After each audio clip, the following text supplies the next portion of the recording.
तो हाँ जी students, maths world by Praveen Singh classes में आपका स्वागत है। तो बेटा, अगर आपको मेरे वीडियोस पसंद आ रहे हैं तो प्लीज़ मेरे चैनल को ज़्यादा ज़्यादा लाइक शेयर एंड सब्सक्राइब करें। मेरे चैनल का नेम है maths world by Praveen Singhal. तो बेटा, आज की क्लास में हम अपने थ्योरी ऑफ कन्वर्जेंस की बुक को कंटिन्यू कर रहे हैं। तो उसके अंदर मैंने आपको लास्ट में एक वीडियो जो भेजा हुआ है उसके अंदर आपको मैंने बेसिक्स करवाया था और उस कंसेप्ट का यूज़ हमारे इस चैप्टर में बहुत होना है। तो आपको सबसे पहले उस वीडियो को देखना है, उसके बाद ही आपको ये वाली वीडियो लगानी है। तो बेटा, आज की क्लास में हम समझते हैं कि हमें जो इनफाइनाइट सीरीज़ दे रखी होगी वो कन्वर्जेंट होगी, डाइवर्जेंट होगी या ओसिलेट होगी, उसके बारे में। और उससे पहले इन चीज़ों का मतलब समझते हैं कि कोई सीरीज़ कन्वर्जेंट कब होगी, डाइवर्जेंट कब होगी और ओसिलेट कब करेगी। तो सबसे पहले आज की क्लास में मैं आपको डेफिनेशन सिखा रहा हूँ। पेपर में बिल्कुल डेफिनेशन आ सकती है बेटा, कन्वर्जेंट सीरीज़। तो आज का जो पहला डेफिनेशन है हमारा वो है कन्वर्जेंट सीरीज़। कन्वर्जेंट को हिंदी में बोलते हैं बेटा अभिसारी। तो अभिसारी श्रेणी की बात कर रहे हैं कि किस श्रेणी को हम अभिसारी श्रेणी कहेंगे। तो ध्यान से सुनेंगे इसका डेफिनेशन। मैं एज अ समझाने का काम कर रहा हूँ, आप बुक से इसका प्रॉपर डेफिनेशन लिख सकते हैं। जो लिख रहा हूँ वो भी आप अपनी लैंग्वेज बनाकर लिख कर आओगे तो गलत नहीं है। तो बेटा, हमें अगर किसी सीरीज़ को कन्वर्जेंट सीरीज़ प्रूव करना है तो सबसे पहले आप इसके अंदर, आपको क्वेश्चन के अंदर दिया होगा कोई ना कोई इनफाइनाइट सीरीज़। अब इनफाइनाइट सीरीज़ को लिखने का तरीका होता है समेशन यू एन एन बराबर 1 से इन्फिनिटी। ना भी लिखो n बराबर 1 से इन्फिनिटी तो भी वो इनफाइनाइट सीरीज़ की रिप्रेजेंटेशन है। अब n का मान 1 रखोगे तो इसका मतलब u1 टर्म, समेशन का मतलब जोड़ना होता है तो प्लस, n का मान 2 रखोगे तो u2, फिर समेशन का मतलब जोड़ना, ऐसे करके n का मान 3 रखेंगे तो u3 और इन्फिनिटी तक है तो ये चलता रहेगा। तो बेटा, ये हमारे पास एक इनफाइनाइट सीरीज़ दे रखी होगी। हर क्वेश्चन में हमें कोई ना कोई इनफाइनाइट सीरीज़ दे रखी होगी, यानी उसमें इनफाइनाइट टर्म्स होंगे। अब हमें क्वेश्चन में कह रहा है कि चेक करो ये सीरीज़ कन्वर्जेंट है या डाइवर्जेंट। तो हम अगर चाहते हैं कि ये सीरीज़ कन्वर्जेंट हो तो आप इस सीरीज़ की n टर्म्स का सम निकालोगे। ध्यान से सुनना डेफिनेशन। इस सीरीज़ में वैसे तो इनफाइनाइट टर्म्स है, उनमें आप सिर्फ n टर्म्स का सम निकालो। यानी आप सबसे पहले इस सीरीज़ का un फाइंड करो। un फाइंड करने का तरीका जब हम क्वेश्चंस करेंगे तब आपको समझाएंगे। कुल मिलाकर जितनी n टर्म्स होंगी उनका आप सम निकालो। सम निकालने के बाद उसके ऊपर हमेशा लिमिट लगाओगे n टेंडिंग्स टू इन्फिनिटी, क्योंकि सीरीज के अंदर एक्चुअल में कितनी टर्म्स है, इन्फिनिटी। तो आपने सबसे पहले n टर्म्स का सम निकालना है किसी तरीके से, फिर उसके ऊपर लिमिट n टेंडिंग्स टू इन्फिनिटी लगानी है। और अगर ये अप्लाई करने के बाद आपके पास इस रिजल्ट की वैल्यू एक फाइनाइट नंबर आता है, फाइनाइट नंबर का मतलब 0 आ जाए, 1 आ जाए, 1/2 आ जाए, 3 आ जाए, तो अगर ये सारा काम करने के बाद आपके पास जो वैल्यू आती है वो एक फाइनाइट वैल्यू आती है, तो हम इस सीरीज़ को कन्वर्जेंट सीरीज़ कहेंगे। देन समेशन यू एन जो सीरीज़ है वो एक कन्वर्जेंट सीरीज़ होगी। तो बड़े शॉर्टकट में मैंने आपको ये डेफिनेशन समझा दी। अगर आप प्रॉपर लैंग्वेज में ये डेफिनेशन लिखना चाहते हो तो बेटा मैं आपको डेफिनेशन दिखा देता हूँ बुक के अंदर, आप वहाँ से इसको नोट कर सकते हैं। तो जो लाइन मैंने कही है वो वही कह रहा है बिल्कुल as it is. An infinite series u1 plus u2 plus u3 plus un plus and so on is called convergent. इस इनफाइनाइट सीरीज को अगर आपको कन्वर्जेंट बोलना है कब बोलोगे, व्हेन n अप्रोचेज इन्फिनिटी, जब n की लिमिट हम लेंगे infinity, the sum of n terms यानी एस एन के ऊपर अप्लाई कर दो लिमिट n टेंडिंग्स टू इन्फिनिटी, और लगाने के बाद अगर आपको एक फाइनाइट लिमिट मिलती है, एक फाइनाइट वैल्यू मिलती है, तो आप इस सीरीज को क्या कहेंगे, कन्वर्जेंट। तो प्रॉपर अगर आप डेफिनेशन लिखना चाहते हो तो इस तरीके से लिख सकते हो, नहीं तो आपको डायरेक्ट अगर लिखना है तो मैं समझा देता हूँ। This is an infinite series if limit n tendings to infinity Sn is equal to finite, then this infinite series is called convergent series। अब हम पढ़ते हैं डाइवर्जेंट, एग्जाम्पल भी समझेंगे, पहले आपसे भी एज अ डेफिनेशन देख लो। तो नेक्स्ट है बेटा डाइवर्जेंट सीरीज। डाइवर्जेंट को हिंदी में बोलते हैं अपसारी। इसका डेफिनेशन भी आप बुक से देख लेना, मैं आपको अपनी लैंग्वेज में समझा देता हूँ। बेटा, डाइवर्जेंट सीरीज का मतलब भी आपके पास u1 plus u2 plus un plus and so on एक इनफाइनाइट सीरीज है। अब अगर आपको बताना है कि ये सीरीज एज अगर डाइवर्जेंट है तो डाइवर्जेंट के लिए आपको क्या करना होगा, इस सीरीज की n टर्म्स का वही सम निकालना है, उसके ऊपर लिमिट लगानी है n टेंडिंग्स टू इन्फिनिटी, और अगर ये काम करने के बाद आपके पास वैल्यू प्लस इन्फिनिटी या फिर माइनस इन्फिनिटी आ जाए, या तो प्लस इन्फिनिटी आ जाए या minus infinity, then this series, that means this infinite series is called divergent series. तो बहुत ही सिंपल लैंग्वेज में मैंने आपको ये डेफिनेशन समझा दिया कि अगर सीरीज की n टर्म्स के सम के ऊपर लिमिट n टेंडिंग्स टू इन्फिनिटी लगाने पर एक फाइनाइट वैल्यू आए तो सीरीज कन्वर्जेंट है, और अगर सीरीज की n टर्म्स के सम के ऊपर लिमिट लगाने के बाद वैल्यू प्लस इन्फिनिटी या माइनस इन्फिनिटी आए तो बेटा सीरीज डाइवर्जेंट सीरीज है। ऑसिलेट को मैं अभी फिलहाल बता नहीं रहा, सिर्फ एज अ सोच के मतलब हल्का सा बता देता हूँ। अगर सीरीज के सम पे लिमिट लगाने पर कभी कोई वैल्यू आ रही है, मतलब कभी तो सोल्व किया इसको किसी तरीके से, तो कोई मान लो वैल्यू आ गई 2, आने को कुछ भी आ सकती है। फिर किसी और तरीके से सोल्व किया इसी सीरीज के सम को तो आंसर आ गया 3, तो इसका मतलब सीरीज 2 और 3 के बीच में ऑसिलेट कर रही है। तो इसको सिर्फ एज अ वैसे समझ के रख लो कि अगर सीरीज के सम पे लिमिट लगाने पर कभी कुछ आंसर आ रहा है कभी कुछ आंसर आ रहा है, इन्फिनिटी भी आ सकता है, इन्फिनिटी आ जाए, फिर कभी माइनस इन्फिनिटी आ जाए, फिर इन्फिनिटी आ जाए, तो इसका मतलब सीरीज उन दो वैल्यूज के बीच में ऑसिलेट कर रही है। तो मेन फोकस आपको रखना है बेटा कन्वर्जेंट पे और डाइवर्जेंट पे। पेपर में इनका डेफिनेशन आ सकता है। अब आप कहोगे कि सर चलो डेफिनेशन आप जब एग्जाम्पल दोगे तो हमें बात शायद समझ भी आ जाएगी, पर क्या हर क्वेश्चन में सम निकाल पाएंगे हम? तो बिल्कुल इसका आंसर है बेटा नहीं, हम हर सीरीज का सम नहीं निकाल सकते। कोई ऐसी सीरीज जिसके बारे में हम जानते हैं, जैसे मैंने आपको लास्ट वीडियो में जीपी सीरीज का एग्जांपल दिया था, एपी सीरीज का एग्जांपल दिया था, तो उसके सम का फॉर्मूला तो हमें पता है। पर अगर हमें पेपर में कोई ऐसा क्वेश्चन आता है जिसका हम सम नहीं निकाल सकते तो ये डेफिनेशन फिर काम नहीं आएंगी। तो उस केस में हमने कुछ साइंटिस्ट ने टेस्ट दिए थे, उन टेस्ट को लगा लगा कर हम चेक करेंगे कि सीरीज जो है वो कन्वर्जेंट है या डाइवर्जेंट। तो ये डेफिनेशन तो आप पेपर में सिर्फ अगर प्रॉपर कोई डेफिनेशन आती है कन्वर्जेंट की या डाइवर्जेंट की, तब आपको डेफिनेशन तो यही लिखनी है, पर हम क्वेश्चंस जो है वो इस डेफिनेशन से ना करके टेस्ट से करेंगे। हाँ, कुछ क्वेश्चन आपकी बुक में ऐसे है जो इन एग्जाम्पल से या इन डेफिनेशन से हो जाएंगे। जैसे मैं आपको 2 एग्जाम्पल देता हूँ, जिसमें एक में तो आंसर आएगा कन्वर्जेंट सीरीज और एक में आएगा डाइवर्जेंट, जिससे हमें ये सीरीज ये डेफिनेशन लगानी आ जाए। पर ये डेफिनेशन के थ्रू हम क्वेश्चन नहीं करेंगे, क्योंकि हमारे पास जो सीरीज होंगी उनमें वो प्रॉपर कोई ऐसी एपी या जीपी नहीं होंगी जिसका हम सम निकाल पाएँ, और जब हम ये सम ही नहीं निकाल पाएंगे तो बेटा फिर हम ये डेफिनेशन अप्लाई नहीं कर पाएंगे। इसीलिए टेस्ट बने हैं, अलग अलग साइंटिस्ट ने टेस्ट दिए कि जब आपको सीरीज़ के बारे में पता ना हो कि वो एपी नहीं है जीपी नहीं है, तो फिर ऐसी सीरीज़ की कन्वर्जेंस डाइवर्जेंस को चेक करने के लिए आपको उन पे टेस्ट लगाने होंगे। तो टेस्ट कैसे लगाते हैं, nth टर्म कैसे निकालते हैं, वो सब आपको सिखाएंगे। पहले आप ये 2 डेफिनेशन विद एग्जाम्पल समझ लो। पेपर में अगर डेफिनेशन आती है तो आपको एग्जाम्पल भी साथ में देना है। तो मैं पहले वाला कन्वर्जेंट का एग्जाम्पल समझाता हूँ आपको। तो एग्जाम्पल नंबर 1, बेटा मान लेता हूँ मेरे पास जो सीरीज़ है वो ये कुछ है 1/2, 1/4, 1/8, 1/16, इस तरीके से एंड सो ऑन। अब आपको क्लियरली दिख रहा है कि ये जो मैंने एग्जांपल लिया है वो एक जीपी सीरीज़ का है। कैसे पता लगा? आप रेशो निकाल के देखो, 1/4 को 1/2 से डिवाइड करो तो 1/2 आएगा, 1/8 को 1/4 से डिवाइड करो तो 1/2 आएगा। तो आपको मैं रेशो निकाल के दिखा देता हूँ। 1/4 को 1/2 से डिवाइड करो तो ये बनेगा 2/4 और सोल्व होकर आ जाएगा 1/2। अगर आप अभी श्योर नहीं हो तो आप इनका भी रेशो निकाल के देख लो। तो बेटा अगर 1/8 को 1/4 से डिवाइड करोगे तो भी ये कुल मिलाकर आएगा 1/2। तो कुल मिलाकर हमें पता लग गया कि जो गिवन एग्जांपल मैंने लिया है वो एक जीपी सीरीज़ है। और अगर इसका रेशो आर का मान 1/2 जो कि 1 से छोटा है, तो कल मैं आपको समझा चुका हूँ कि अगर सीरीज़ में इनफाइनाइट टर्म्स हैं और हमें इनफाइनाइट टर्म्स का सम निकालना है, तो बेटा आपको रेशो का मान अगर 1 से छोटा है तो फॉर्मूला लगाना है a/1 - r। तो इस सीरीज़ की अगर मैं n टर्म्स का सम निकालूं तो n टर्म्स का निकाल लो चाहे इन्फिनिटी टर्म्स का निकाल लो, क्योंकि हमें लास्ट में लिमिट लगानी है n टेंडिंग्स टू इन्फिनिटी। तो आप चाहो तो पहले n टर्म्स का निकाल लो सम, और अदरवाइज आप सीधा निकाल लो। तो फॉर्मूला हम पहले n टर्म्स का अगर निकाल रहे हैं तो मैंने कल फॉर्मूला लिखवाया था a, r का मान अगर 1 से छोटा है तो बेटा आपको मैंने फॉर्मूला लिखवाया था 1 माइनस r का मान 1 से छोटा है तो 1 - r⁴ ये फॉर्मूला लिखवाया था जब r का मान 1 से क्या होता है बेटा छोटा। इस केस में आपको ये फॉर्मूला लगाना है। अच्छा, a की वैल्यू यानी फर्स्ट टर्म 1/2 है और r का मान भी कुदरती इस क्वेश्चन में 1/2 है, रख देंगे हम। तो बेटा ये आ जाएगा आपके पास a की वैल्यू 1/2, 1 - r की वैल्यू 1/2 की पावर n और नीचे 1 - 1/2।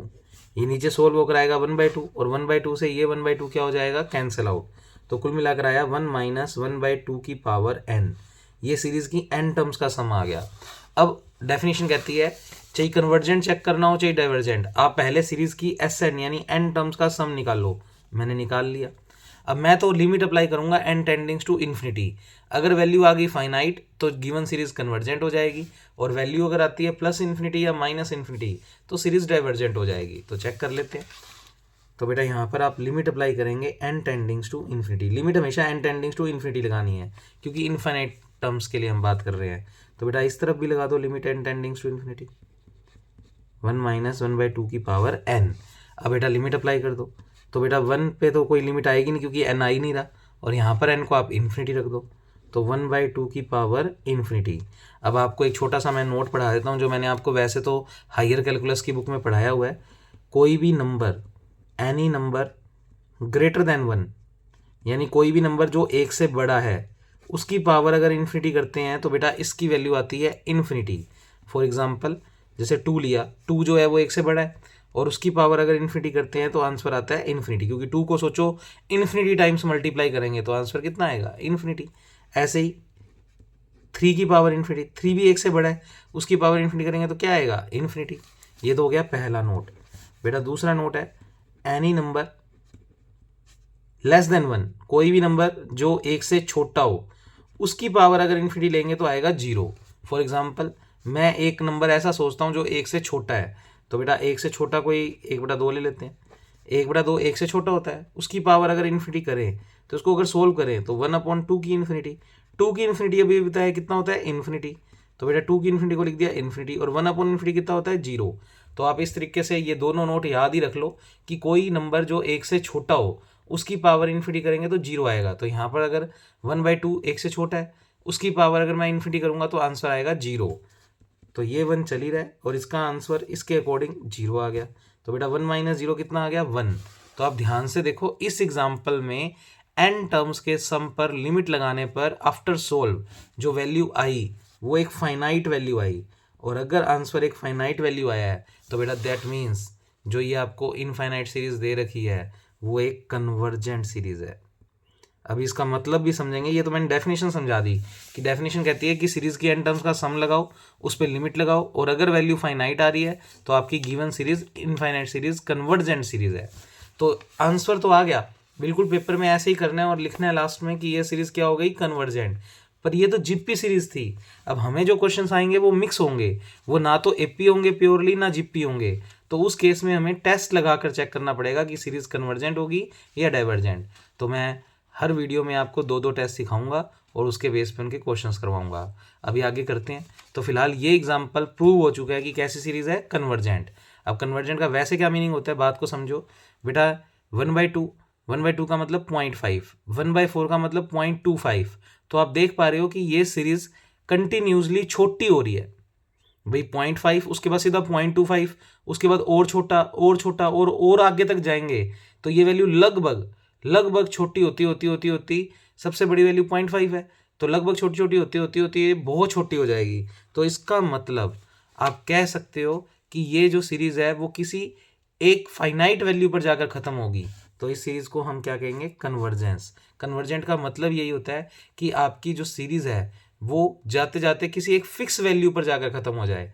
तो ये सीरीज जाते जाते सोचो 1/100 आएगा, 1/200 आएगा, 1/500 आएगा, ऐसे करके वैल्यू लगभग टेंडिंग टुवर्ड्स 0, और 0 एक फिक्स वैल्यू है।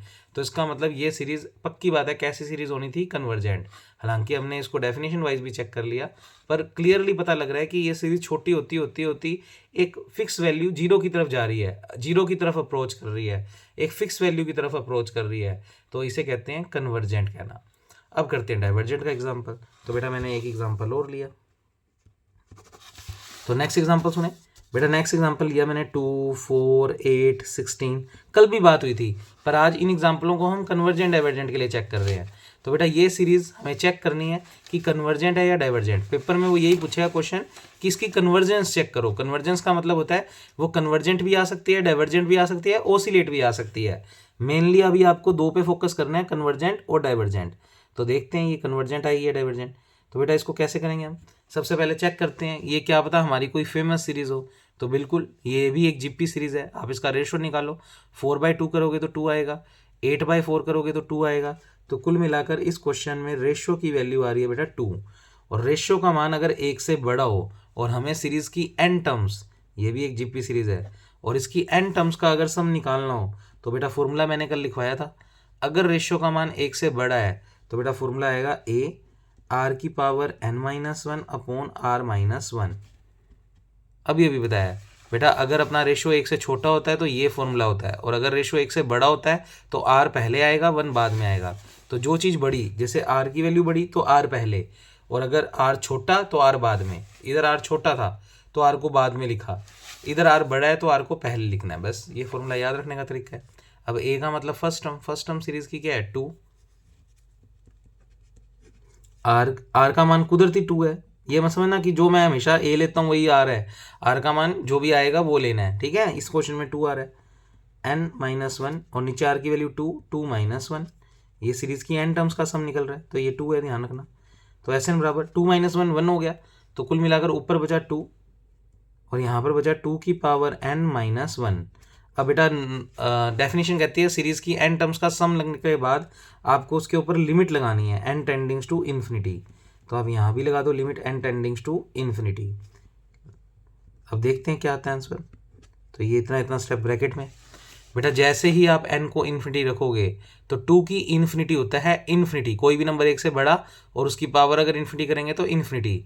बेटा इन्फिनिटी में से अगर 1 घटा भी दोगे, इन्फिनिटी में से 2 घटा दो, 50 घटा दो, 1000 घटा दो तो भी इन्फिनिटी आएगा। तो ये इतनी चीज़ आएगी इन्फिनिटी, और 2 इंटू इन्फिनिटी कितना होता है इन्फिनिटी। तो कुल मिलाकर अगर अब इस वक्त लिमिट अप्लाई करें, मैं हालांकि करके दिखा देता हूँ आपको, ये स्टेप बना, फिर 2 की इन्फिनिटी आपको पढ़ाया था इन्फिनिटी, इन्फिनिटी -1 बेटा होता है इन्फिनिटी, और 2 इंटू इन्फिनिटी होता है इन्फिनिटी। तो कुल मिलाकर ये सीरीज के सम पर लिमिट लगाने पर वैल्यू आ गई इन्फिनिटी, प्लस इन्फिनिटी आ जाए या माइनस इन्फिनिटी आ जाए, तो इस केस में आप कहेंगे कि ये जो सीरीज है बेटा वो एक डाइवर्जेंट सीरीज है। यही डेफिनेशन आपको सिखाई है आज मैंने, कि अगर सीरीज के सम पर लिमिट लगाने पर वैल्यू इन्फिनिटी या माइनस इन्फिनिटी आ जाए तो सीरीज डाइवर्जेंट, और अगर फाइनाइट वैल्यू आ जाए तो कन्वर्जेंट।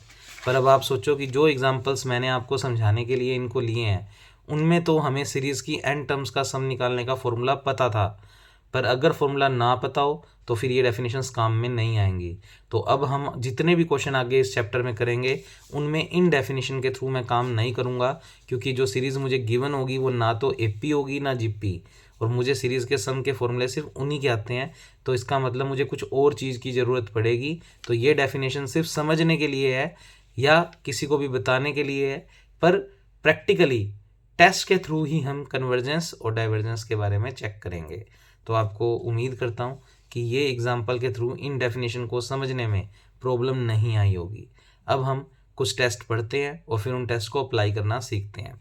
उससे पहले एक चीज़ और बता दूं, क्योंकि कुछ क्वेश्चंस जब हम इस चैप्टर में करेंगे तो वहाँ पर ये बातें दिक्कत क्रिएट करेंगी, तो आप एज अ नोट लगा लो। नोट क्या लगा लो बेटा, e की पावर कल मैंने बात बताई थी आपको कि e की इन्फिनिटी होता है इन्फिनिटी, e की माइनस इन्फिनिटी होता है 0, कल बता चुका हूँ। वैसे e की 0 होता है 1। वहाँ एक चीज़ और साथ में ऐड कर लो या अलग से लिख लो बेटा, e का मान वैसे होता है 2.718, अप्रोक्सीमेट वैल्यू है e की 2.718। तो जब हम किसी क्वेश्चन को सोल्व करेंगे और उसके अंदर लास्ट में आंसर e आ गया तो e का मतलब 2.718 से है कि उसका आंसर 2.718 आया है। ऐसे ही अगर 1/e आ जाए तो इसका मतलब 1 और e की वैल्यू रख दो 2.718। अब 1 को 2.718 से डिवाइड कर लो, लगभग 0.5 जो भी आएगा समथिंग, क्योंकि 1/2 लगभग होता है 0.5, उससे अंदाज़ा लगा रहा हूँ मैं कि 2.7 है तो जो भी आएगा 0.5 के राउंड या 4 के राउंड जो भी आएगा वो हमारा आंसर होगा।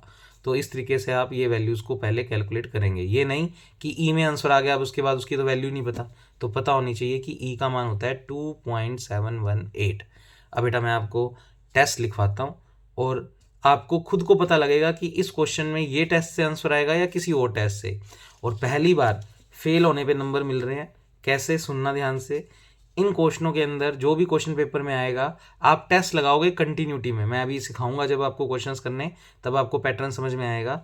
आपको जो भी क्वेश्चन दिया होगा आप उसमें क्रम में टेस्ट लगाओगे। जैसे मैं पहला टेस्ट आज की क्लास में पढ़ा रहा हूँ नेगेटिव टेस्ट, तो आपको जो भी सीरीज इनफाइनाइट दे रखी होगी आप उसमें नेगेटिव टेस्ट लगाओगे।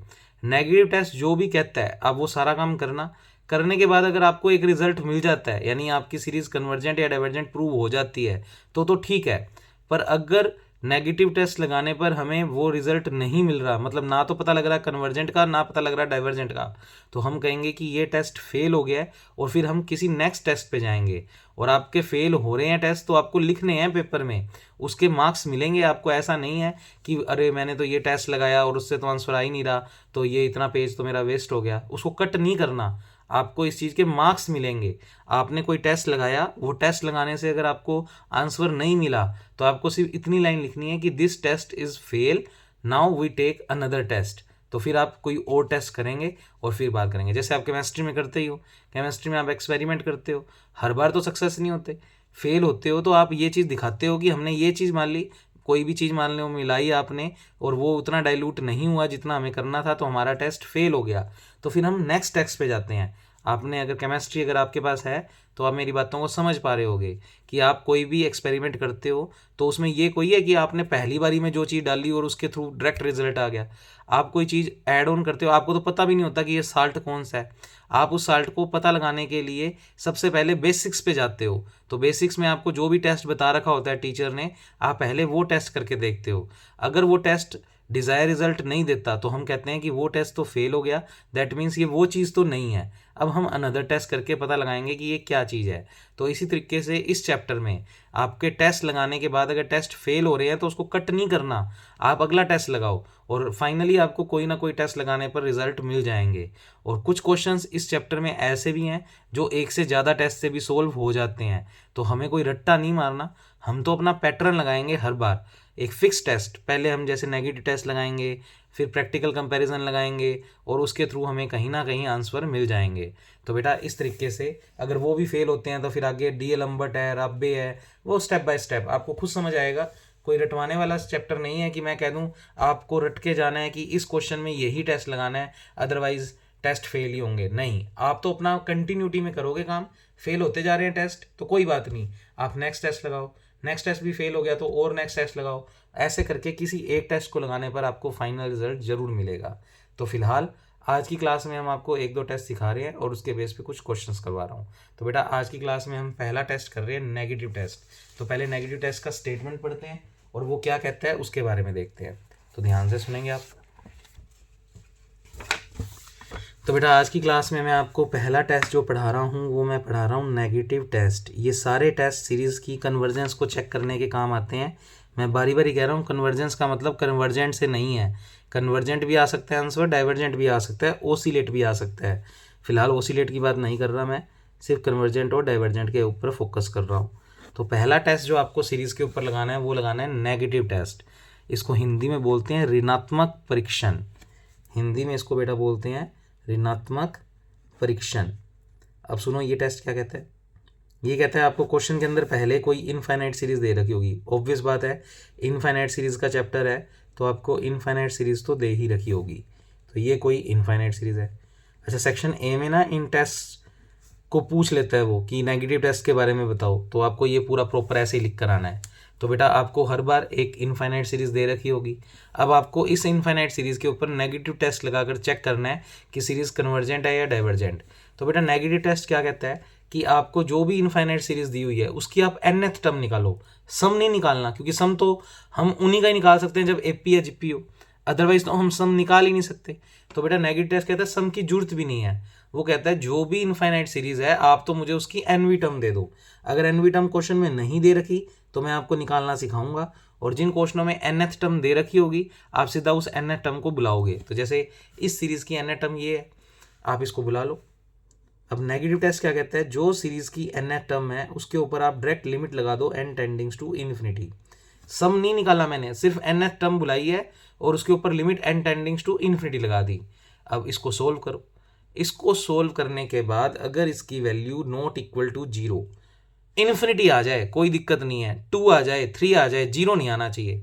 तो ये चीज़ सोल्व होने के बाद जो भी वैल्यू आ रही है वो 0 के अगर अलावा आ रही है, 0 के अलावा चाहे इन्फिनिटी आ जाए, चाहे माइनस इन्फिनिटी आ जाए, चाहे 1 आ जाए, चाहे 2 आ जाए, तो बेटा नेगेटिव टेस्ट बोलता है इसको शॉर्ट फॉर्म में एन टेस्ट, यानी नेगेटिव टेस्ट। तो अगर ये चीज़ सक्सेसफुल हो जाती है कि nth टर्म पे लिमिट लगाने पर value not equal to zero आ रही है, यानी जीरो के अलावा कुछ भी आ रहा है, तो एन टेस्ट कहता है ये सीरीज डाइवर्जेंट होगी। Then summation un is a divergent series. तो अब आपके मन में एक डाउट आ रहा होगा कि अगर सर ये काम करने के बाद इक्वल टू जीरो आ जाए, तो एज अ नोट लगा रहे हैं। नेगेटिव टेस्ट तो बस इतना ही कहता है कि यूएन के ऊपर लिमिट लगाओ और वैल्यू चेक करो नॉट इक्वल टू जीरो आ रही है या नहीं। अगर नॉट इक्वल टू जीरो आ रही है तो आप कह दो बस ये सीरीज डाइवर्जेंट है, क्वेश्चन खत्म। पर अगर यूएन पर लिमिट लगाने के बाद, लिमिट हमेशा एन टेंडिंग्स टू इन्फिनिटी लगानी है, अगर लगाने के बाद इक्वल टू जीरो आ जाए तो आप ये नहीं कहोगे कि सीरीज कन्वर्जेंट है। तो नेगेटिव टेस्ट हमें कोई रिजल्ट नहीं देता, मतलब नेगेटिव टेस्ट फेल हो गया, फिर हमें कोई और टेस्ट लगाकर सीरीज को चेक करना पड़ेगा। भाई सोचो, हमारे पास कोई सीरीज है, उसकी यूएन टर्म जो भी है उसके ऊपर हमने लिमिट लगाई, सोल्व किया और सोल्व करने पर इक्वल टू जीरो आ गया, तो नेगेटिव टेस्ट कहता है भैया अब मेरे को नहीं पता कि जो सीरीज है वो कन्वर्जेंट है या डाइवर्जेंट। तो मैं बाउंडेड हूँ सिर्फ इतनी चीज़ बताने के लिए कि अगर इसका मान नॉट इक्वल टू जीरो आता है तो श्योरली ये सीरीज डाइवर्जेंट है। पर अगर इसका मान इक्वल टू जीरो आ गया तो आप कहेंगे देन जो इनफाइनाइट सीरीज है ये समेशन यूएन, यानी ये वाली पूरी सीरीज, ये मे बी कन्वर्जेंट। बिल्कुल ऐसे ही लिखना है पेपर में। अगर ये चीज़ आ गई तो आप लिखोगे देन नेगेटिव टेस्ट कहता है कि सीरीज मे बी कन्वर्जेंट और मे बी डाइवर्जेंट। यानी उसने हमें कोई आंसर नहीं दिया, वो तो हमें बल्कि और फंसा गया। वो कहता अब मेरे को नहीं पता, ये सीरीज कन्वर्जेंट भी हो सकती है और डाइवर्जेंट भी हो सकती है। यानी हम अपनी प्रॉब्लम में अभी फंसे हुए हैं। अगर ये आ जाता है तो हमें नहीं पता लगा कि सीरीज कन्वर्जेंट है या डाइवर्जेंट, तो हमें किसी और टेस्ट पे जाना पड़ेगा। तो फिलहाल मैं आज नेगेटिव टेस्ट के क्वेश्चन आपको कराता हूँ जिसमें हमारा ये टेस्ट पास हो जाएगा, मतलब answer not equal to zero के करीब आएगा। तो उस केस में हम कह ही देंगे कि सीरीज डाइवर्जेंट है और क्वेश्चन खत्म कर देंगे। तो बेटा नेगेटिव टेस्ट उम्मीद करता हूँ आपको समझ में आ गया होगा। तो नेगेटिव टेस्ट सिर्फ डाइवर्जेंट के बारे में बताता है, और डाइवर्जेंट भी तब जब इसकी वैल्यू नॉट इक्वल टू क्या आएगी, जीरो। अगर इसका मान कुदरती इक्वल टू जीरो आ गया तो नेगेटिव टेस्ट हमें कोई रिजल्ट नहीं देगा, मतलब सीरीज अभी भी फंसी हुई है कि वो कन्वर्जेंट भी हो सकती है और डाइवर्जेंट भी। तो हमें इसके बाद कोई और टेस्ट लगाना पड़ेगा और क्वेश्चन को आगे सोल्व करना पड़ेगा। तो कोई और टेस्ट कौन सा लगाएंगे उसके बारे में तो कल की वीडियो में बात करेंगे, पर आज की वीडियो में हम नेगेटिव टेस्ट का एक एग्जाम्पल लेते हैं जिसमें ये सक्सेसफुल भी हो जाएगा और हमें डायरेक्ट आंसर भी मिल जाएगा कि सीरीज कौन सी है, डाइवर्जेंट। कन्वर्जेंट के बारे में नहीं बताता नेगेटिव टेस्ट, और डाइवर्जेंट भी सिर्फ तब बताता है जब यूएन पे लिमिट लगाने पर नॉट इक्वल टू जीरो है। तो बेटा आपके बुक के अंदर चैप्टर नंबर 2 है, तो बुक अगर आप लोगों के पास है तो अच्छी बात है, वैसे तो होनी चाहिए क्योंकि मैं होमवर्क भी दूंगा। जैसे मैंने नेगेटिव टेस्ट का अगर एग्जाम्पल समझा दिया तो आप कुछ क्वेश्चंस खुद से भी ट्राई कर पाएंगे। तो बेटा चैप्टर नंबर 2 उसकी ए एक्सरसाइज आपके पास होगी, तो उसके अंदर हम कुछ क्वेश्चंस ट्राई करके देखते हैं कि नेगेटिव टेस्ट कब लगेगा। हमें कोई रट्टा नहीं मारना, क्योंकि अब आप सोचो ए है, बी है, टोटल ई एक्सरसाइज तक है और उसमें बहुत सारे एग्जाम्पल है, सारों में इनफाइनाइट सीरीज़ है। तो हमें कोई याद कोई रहेगा कि भाई ये क्वेश्चन इस एक्सरसाइज का है और इसमें तो नेगेटिव टेस्ट ही हो जाएगा। हम तो क्रम में लगाएंगे, हम नेगेटिव टेस्ट लगाएंगे, पास हो गया आंसर मिल गया तो क्वेश्चन खत्म, अगर पास नहीं हुआ तो कोई और टेस्ट लगाएंगे। और वो किस तरीके से लगाएंगे वो समझ आपकी धीरे धीरे बन जाएगी। जैसे जैसे हम चैप्टर में आगे बढ़ेंगे आपको डायरेक्ट ही पता लगने लग जाएगा कि इसमें नेगेटिव टेस्ट लगाना ही नहीं चाहिए, ये तो फेल होएगा। आपको डायरेक्ट पता लगेगा इस चीज़ का, अभी नहीं लगेगा। अभी 1-2 क्वेश्चंस और 2-3 वीडियोस आप लगा लोगे तब आपको पूरी बात ढंग से समझ में आएगी। अब जैसे मैं आपके लिए बुलाता हूँ बेटा एग्जांपल, ये फर्स्ट वन 1/1 का स्क्वायर प्लस 1/2 का स्क्वायर प्लस 1/3 का स्क्वायर, और इसको चेक करेंगे। इसको नहीं, एक बार आपको और टेस्ट में दिखाता हूँ, पहले आपको थोड़े ईजी एग्जाम्पल करवाता हूँ जिससे आपकी एक समझ बन जाए कि नेगेटिव टेस्ट को किस तरीके से करेंगे। जैसे ये क्वेश्चन है बेटा, अच्छा क्वेश्चन है, एग्जाम्पल नंबर 1। मैं ऊपर की हेडिंग भी लिख देता हूँ जिससे आपको पूरा प्रॉपरली समझ आ जाए। वो कह रहा है show that the following series is not convergent. वो क्लियरली कह रहा है कि प्रूव करो कि जो नीचे सीरीज दी है वो कन्वर्जेंट नहीं है। कन्वर्जेंट नहीं है इसका मतलब डाइवर्जेंट आना चाहिए आंसर। अब फिलहाल सीरीज क्या दे रखी है, √1/4 plus √2/6 plus √3/8 plus and so on. अब देखो आपको सीरीज तो इनफाइनाइट दे रखी है और कह रहा है कि प्रूव करो कि ये सीरीज कन्वर्जेंट नहीं है, दैट मीन्स आंसर डाइवर्जेंट आना चाहिए। अब हम ऐसे कोई कह देंगे कि बस डाइवर्जेंट है, वो कह ही रहा है जब कन्वर्जेंट नहीं है तो डाइवर्जेंट। कैसे होएगी वो प्रूव करनी है। अब आपको जो सीरीज दे रखी है उसकी nth टर्म नहीं दिखा रखी, nth टर्म यहाँ पर लिखकर फिर वो आगे डॉट लगाता तो इसका मतलब वो nth टर्म थी। अब nth टर्म नहीं दी हुई तो कैसे फाइंड आउट करेंगे?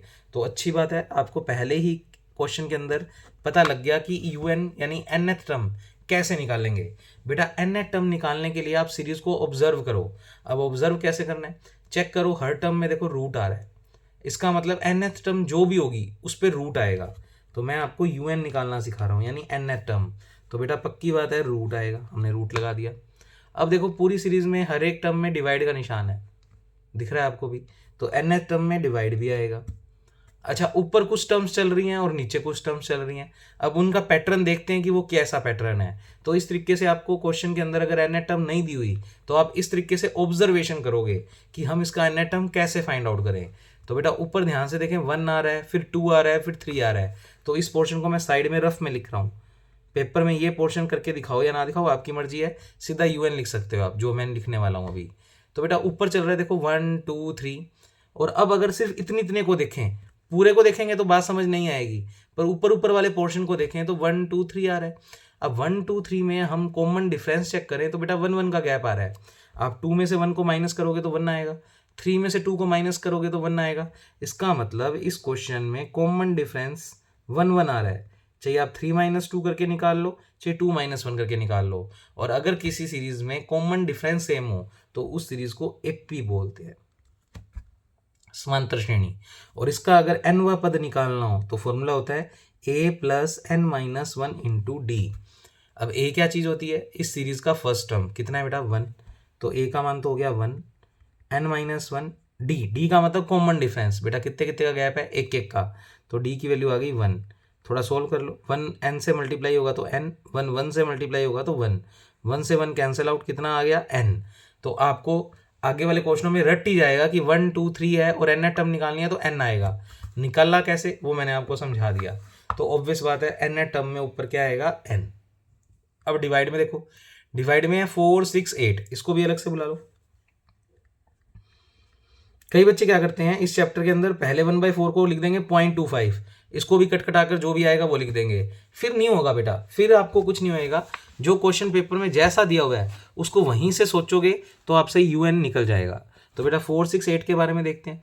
बेटा इसमें भी गैप अगर चेक करें तो 2 2 का है, इसका मतलब d का मान जो आ रहा है वो इस क्वेश्चन में 2 आ रहा है। और क्योंकि d हर क्वेश्चन में सेम आ रहा है तो ये एपी सीरीज है। एपी सीरीज है तो इसकी n टर्म का फॉर्मूला a + n - 1 × d।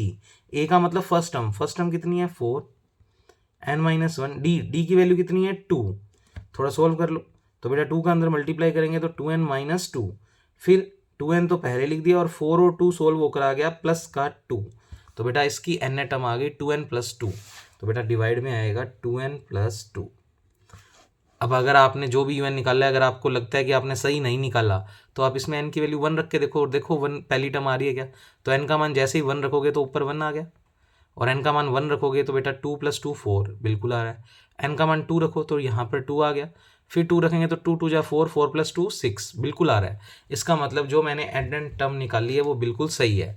अब जैसे ही आपको सीरीज की n टर्म आ जाए, आपको पहला टेस्ट हमेशा n टेस्ट यानी नेगेटिव टेस्ट लगाना है। अब नेगेटिव टेस्ट क्या कहते हैं? un आते ही उसके ऊपर लिमिट लगा दो n टेंडिंग्स टू इन्फिनिटी। तो मैंने इस तरफ भी लगा दी लिमिट n टेंडिंग्स टू इन्फिनिटी। और अब इसको सोल्व करते हैं और देखते हैं आंसर नॉट इक्वल टू 0 आ रहा है या नहीं आ रहा। अगर नॉट इक्वल टू 0 आ गया तो ये सीरीज डेफिनेटली डाइवर्जेंट है। तो चेक करते हैं। बेटा पहले चेक करो कि लिमिट अप्लाई कर सकते हैं या नहीं। आपको मैंने कल की वीडियो में समझाया था, अगर 7 इनडिटर्मिनेंट फॉर्म में से कोई चीज़ बन रही है तो आप लिमिट अप्लाई नहीं कर सकते। तो एक बार मन ही मन पहले रख के देखा करो। n को अगर मैं इन्फिनिटी रखता हूँ तो ऊपर आ रहा है इन्फिनिटी, इन्फिनिटी का रूट भी इन्फिनिटी होता है, और नीचे n को इन्फिनिटी रखेंगे तो 2 × इन्फिनिटी इन्फिनिटी, इन्फिनिटी + 2 इन्फिनिटी, तो नीचे ओवरऑल आ रहा है इन्फिनिटी। यानी बेटा अगर इस वक्त हम लिमिट लगा देते हैं तो इन्फिनिटी फॉर्म आ रही है, इसका मतलब हम अभी लिमिट अप्लाई नहीं कर सकते। और कल मैंने सिखाया था जब भी इन्फिनिटी फॉर्म हो तो आपके लिए बेस्ट रहता है कि आप ऊपर नीचे से n की मैक्सिमम पावर कॉमन ले लो, अपने आप ये फॉर्म बननी बंद हो जाएगी। तो लिमिट n टेंडिंग्स टू इन्फिनिटी, ऊपर से n ऑलरेडी कॉमन ही आया हुआ है, नीचे से n कॉमन लेंगे तो आएगा 2 + 2/n। इसके पास n नहीं था, n कॉमन लिया तो डिवाइड में जाएगा। अब बेटा n से n क्या हो गया, कैंसिल आउट। अब अप्लाई कर दो लिमिट। तो जैसे ही आप n की जगह इन्फिनिटी रखोगे तो अंडर द रूट, ऊपर तो 1 बच गया, नीचे 2 प्लस 2/n की जगह रख दिया इन्फिनिटी। बेटा 2 अपॉन इन्फिनिटी, किसी के अपॉन में इन्फिनिटी हो तो 0 होता है, तो ये टर्म हो गई 0। 2 + 0 कितना हो गया, 2। तो मैं ऐसे करके लिख देता हूँ 1/2 + 0, कुल मिलाकर आ गया अंडर द रूट 1/2। बेटा अंडर द रूट 1/2 इस चीज़ का मान आया है, इसका मतलब ये वैल्यू पक्की बात है 0 के बराबर तो नहीं है। तो कुल मिलाकर un पर लिमिट लगाने पर जो आंसर आ रहा है वो 0 के बराबर नहीं है। अगर 0 के बराबर नहीं है तो आप कहेंगे गिवन सीरीज, यानी ये वाली सीरीज पक्की बात है डाइवर्जेंट है। तो बाय एन टेस्ट ये सीरीज कौन सी हो गई बेटा, डाइवर्जेंट। अब डाइवर्जेंट आ गई, इसका मतलब ये सीरीज कन्वर्जेंट नहीं है। तो अगर आंसर मिल गया है कि ये सीरीज डाइवर्जेंट है तो दैट मीन्स ये सीरीज कन्वर्जेंट नहीं है। आज आपको कुछ होमवर्क नहीं मिल रहा, कल आपको होमवर्क ही होमवर्क मिलेगा, क्योंकि 2-3 टेस्ट करवाने के बाद समझ पूरी बनेगी कि हम पहले एन टेस्ट लगाएंगे, अगर एन टेस्ट फेल होता है तो फिर हम नेक्स्ट टेस्ट पे जाएंगे, और ऑब्जर्वेशन से ही पता लग जाएगा कि इसमें ये टेस्ट लगाने की जरूरत है या नहीं। अभी नहीं, 1-2 वीडियोज़ के बाद। तो आज का टास्क आपका, ये जितना काम इस वीडियो में करवाया है उसको अच्छे से समझना है, और कोई होमवर्क नहीं है आज। तो बेटा कल की क्लास में मिलेंगे, बहुत सारे क्वेश्चंस करेंगे और बहुत सारे टेस्ट भी सीखेंगे। उससे आपको आइडिया लगेगा कि क्वेश्चन को देखते ही बता दोगे कि इसमें ये टेस्ट लगाने की जरूरत ही नहीं है, ये फेल होएगा। तो इस तरीके से हम देखेंगे। Okay, thank you class.